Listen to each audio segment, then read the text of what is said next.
Hello and welcome. बात करने जा रहे हैं फुटबॉल की दो तीन अहम खबरें। कुछ मुकाबलों से शुरुआत करेंगे, उसके बाद आएंगे एक ऐसी खबर पर जिसने कहीं ना कहीं भारतीय फुटबॉलर्स को जो है, या फिर आप ये कहें कि खास तौर पर एक स्पेसिफिक टीम को भारत के खिलाफ जिस तरह से चीजें हो रही हैं, खासतौर पर इस वक्त पे मालदीव्स में, और जिस तरह से एफसी बेंगलुरु के खिलाड़ियों के नाम अब सामने निकल कर आ रहे हैं कि उन्होंने जी रिस्ट्रिक्शंस को तोड़ा, जिस तरह के क्लेम किए गए हैं, और उसके बाद एक तरह से मना कर दिया गया है कि अब जो एटी के मोहन बागान को आना था वो वहां जाने तक की पूरी तैयारी हो चुकी थी, मंगलवार को निकलना भी था, लेकिन अब मालदीव्स की तरफ से ये कहा जा रहा है कि ग्रुप डी के मैचेस हम फिलहाल सस्पेंड कर रहे हैं। उसके पीछे जो बड़ी वजह सामने निकल कर आ रही है वो ये कि एफसी बेंगलुरु की जो टीम वहां पर थी, उनके खिलाड़ियों ने कुछ नियम है उनको तोड़ा है, उनका ऐसा क्लेम है, और सड़क पे घूमते हुए उनकी तस्वीरें भी सामने निकल कर आई हैं, जो कि खास तौर पे बड़ी बड़ी वेबसाइट्स ने रिपोर्ट भी की है। तो एक वो खबर, निश्चित तौर पर उसके बारे में थोड़ी गहनता से चर्चा होगी, लेकिन उससे पहले आज के मैचेस से शुरुआत करते हैं। 6:35 भारतीय समय अनुसार एक मुकाबला होना है।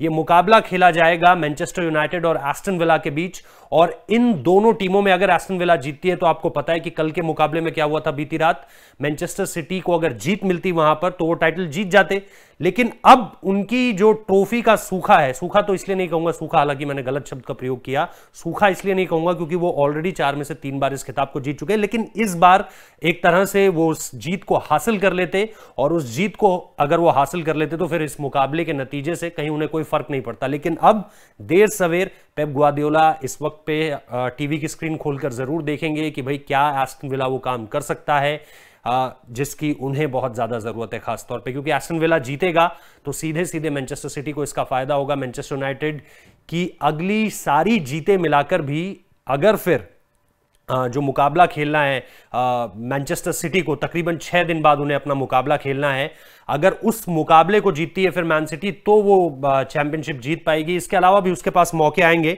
लेकिन अब जो है आने वाले दिनों में हम जो कुछ देख पा रहे हैं कि मैनचेस्टर सिटी को 14 तारीख को फिर अगला मुकाबला खेलना है। वो मुकाबला होगा न्यूकासल यूनाइटेड के साथ। उससे पहले अगर मैन्यू अपने सारे मैचेस भी जीत जाता है और ये team Manchester city Newcastle United के अगेंस्ट जीत जाती है तो भी सिटी इस चैंपियनशिप को हासिल कर लेगी। लेकिन अगर आज एस्टन विला जीत जाता है तो कहानी यहीं खत्म हो जाएगी, मतलब मैन सिटी चैंपियनशिप जीत जाएगी।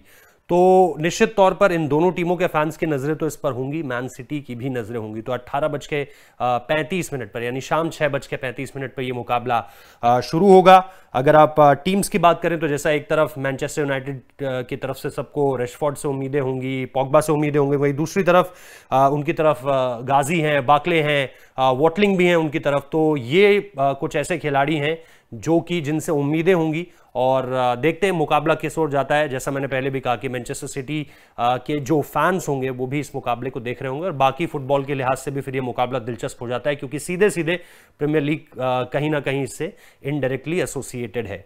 अब दूसरे मुकाबले पर आते हैं। ये मुकाबला ला लीगा का मुकाबला है। अगेन यहां पर भी टेबल पर टॉप करने का एक मौका है रियल मैड्रिड के पास, जो इस वक्त पे नंबर 3 पर लगी हुई है। अगर आप देखें एटलेटिको मैड्रिड, फिर बार्सिलोना, और उसके बाद रियल मैड्रिड का नाम सामने निकल कर आ रहा है। और क्योंकि बीते दिन जो मुकाबला हुआ एटलेटिको मैड्रिड वर्सेस बार्सिलोना, वो मुकाबला 0-0 पर खत्म हुआ।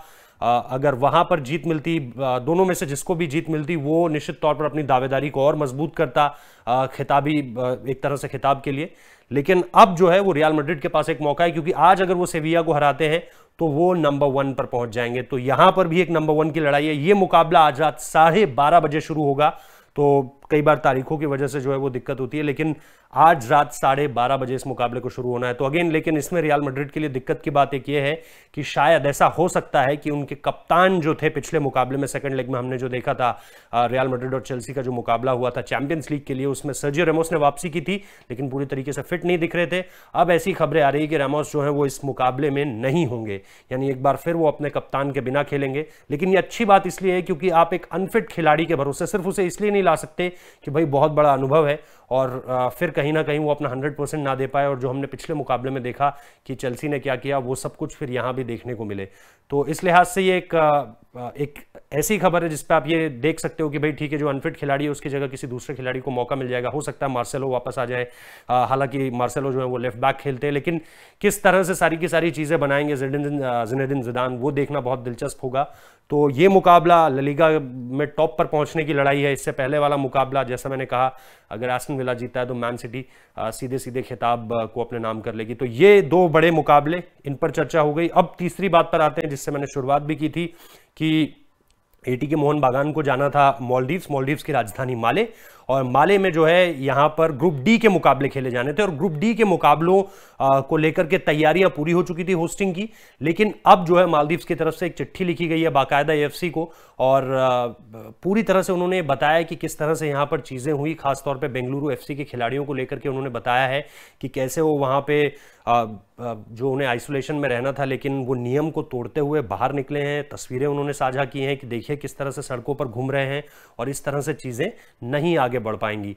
तो इसलिए अब उन्होंने बाकायदा सबको ये कह दिया है कि भाई अब जो है ग्रुप डी के मैचेस जो यहाँ पर होने थे आने वाले सप्ताह में, वो अब आप यहाँ पर नहीं करा सकते हैं।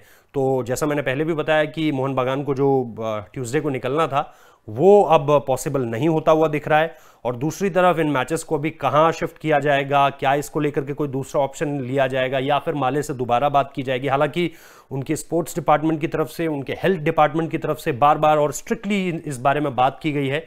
तो ऐसी उम्मीद नज़र नहीं आ रही है फिलहाल कि मालदीव्स में ये सारी की सारी चीज़ें आगे उसी तरह से बढ़ पाएंगी। दूसरी इसमें जो चीज़ जुड़ी हुई है कि भारत के खिलाड़ी एफसी बेंगलुरु में, हालांकि ओवरसीज़ प्लेयर भी हैं, लेकिन भारतीय खिलाड़ियों को लेकर ये जो एक तरह से टिप्पणी सामने निकल कर आई है कि भाई एक तो हमारे देश में स्थिति इस वक्त पे किस तरह की है हमें पता है, बैंगलोर शहर को आप ले लीजिए, वहाँ पर स्थिति कैसी है हमको पता है कि बहुत ज़्यादा केसेस आ रहे हैं। तो बाकी के देशों ने ऑलमोस्ट जो सारे फर्स्ट वर्ल्ड कंट्रीज़ हैं उन्होंने हमें रेड जोन में घोषित कर रखा है। इसके बाद अगर आप के खिलाड़ी कुछ ऐसा करते हैं किसी दूसरे देश में जाके, तो ये निश्चित तौर पर अप्रिशिएट करने वाली बात तो बिल्कुल भी नहीं है। तो इसको लेकर तो आपको साफ साफ कहना पड़ेगा कि ये बहुत गलत हुआ है, अगर ये हुआ है तो, जिस तरह से रिपोर्ट किया जा रहा है। और साफ तौर पर जो दूसरी बात सामने निकल कर आई कि अब आगे क्या इन मुकाबलों का, तो उसको लेकर के जैसे ही अपडेट आएगा हम आपके साथ साझा करेंगे। लेकिन ये दो तीन अहम खबरें एक बार फिर खत्म करते हुए इस वीडियो को आपको बता दूं। लगभग अब जब मैं ये वीडियो रिकॉर्ड कर रहा हूँ इसके 4 मिनट बाद मुकाबला शुरू होने वाला है, और इस मुकाबले में बेहद दिलचस्पी इसलिए रहेगी क्योंकि अगर यहाँ पर जो है वो नतीजा मैनचेस्टर यूनाइटेड के खिलाफ जाता है, एस्टन विला के अगेंस्ट जो उनका मुकाबला है, अगर वो मेन्यू के नतीजे के खिलाफ जाता है तो मैन सिटी चैंपियन बन जाएगी। दूसरे मुकाबले में जो है रियल मैड्रिड जीतती है तो ला लीगा टेबल पे टॉप पर आ जाएगी। और तीसरी बात जो हमने की कि भाई अब मालदीव्स के अलावा कोई और जगह देखनी पड़ेगी, क्योंकि यहाँ पर जिस तरह की तस्वीरें सामने निकल कर आई हैं एफसी बेंगलुरु के खिलाड़ियों की, उसके बाद मालदीव्स ने ये क्लेम कर दिया है कि भाई यहाँ से अब हम आगे ग्रुप डी के मैचेस को मौका नहीं दे पाएंगे। बहुत बहुत शुक्रिया इस वीडियो को देखने के लिए, और सबसे बड़ी बात यह कि अपना आप ध्यान रखिए, क्योंकि चीज़ें लगातार आपको पता है कितनी ज़्यादा चैलेंजिंग है। तो अपना बहुत ख्याल रखिए, लोगों की मदद के लिए आगे आइए। अगर आप प्लाज्मा डोनेट करने के काबिल हैं तो ज़रूर कीजिए प्लाज्मा डोनेट।